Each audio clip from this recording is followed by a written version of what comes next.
Assalamu alaikum wa rahmatullah.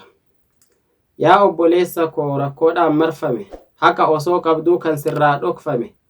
badii kan kee malee sitti murteeffame abshir hin cinqamin haqni hin mo'atamu kijibni baay'ateef isarran aanamu at cicciti qabi haqarra akkan gorre rakkoo har'aa laaltee akkan dogongorre haqni kee dhokfamuun sitti ulfaatullee cinqiin itti jirtu sitti ta'us ulee boru har'aa miti bari'uutu jira akka har'aatti nafu waan hundi ni dabra kan rakkootti aanu boqannaadha dhumi